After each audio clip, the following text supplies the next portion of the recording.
What's up, 1851 world? This week I'm here with Sean Fitzgerald. And for all of you who watch this on a weekly basis, this is your favorite type of episode because everyone comments that either I say something funny about Sean or Sean says something funny about me. Always has bloopers at the end. Well, hopefully not this time. So go ahead, you lead the charge this week. Tell us what we're talking about. I think what I found to be the most interesting story this week is Wireless Zone's new royalty model.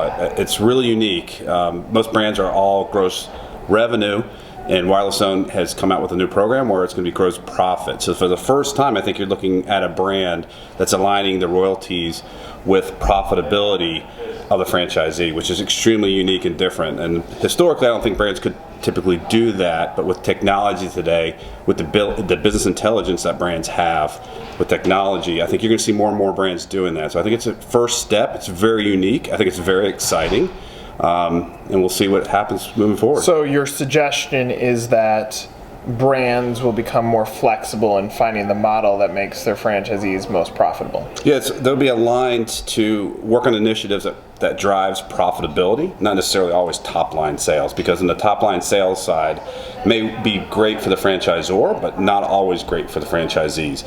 So what it'll do is help them align with, let's do programs, projects, and focus on profitability in the bottom line.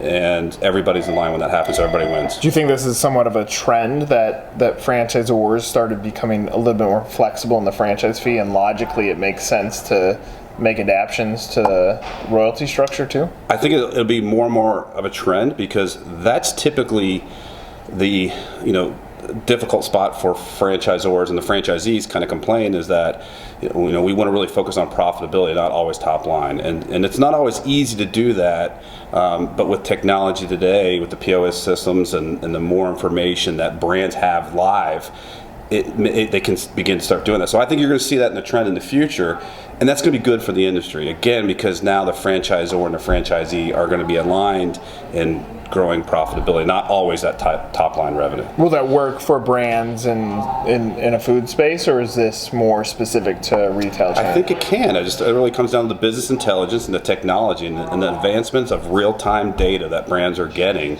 for the first time. It's going to help, I think, the industry as a whole, and it'll help franchisor-franchisee relations. So, for those of you that don't know, Sean came from Wireless Zone, so he's got some good background on the brand. Was this an initiative that, because their CEO, which was he was our cover for Young Ones to Watch, Joe Johnson, is it because he came from outside the franchise industry that he was able to look at things a little bit differently? It wasn't as black and white for him, and is that should brands that are looking for some flexibility look outside the industry for opinions? It's a great point.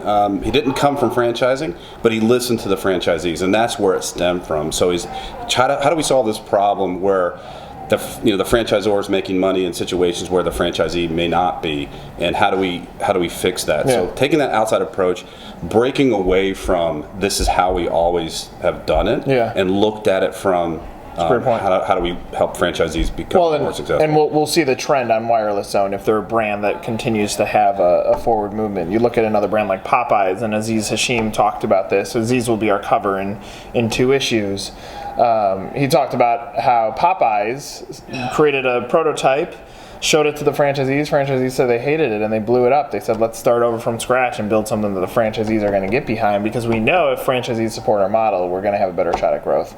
So maybe the trend of the future is more a collaboration. It's always been this manage with an iron fist, that franchisor squashes franchisee, but maybe that's the direction that royalties go in the future, that there's more of a conversation around it.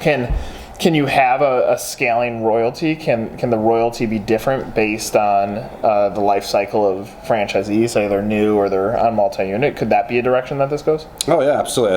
I think it just opens up the idea of looking at things differently, and building on that franchisor-franchisee relations and how to work together and make it an environment where everybody feels good about what the brand is doing and how they're approaching business. Sure.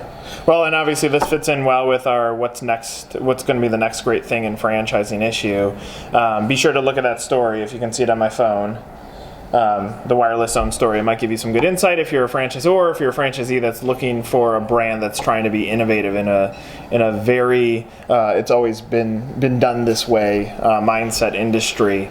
Perhaps Wireless Zone is a brand that you want to take a look at. This weekly Sizzle. Thanks, Sean. Thank you. See ya.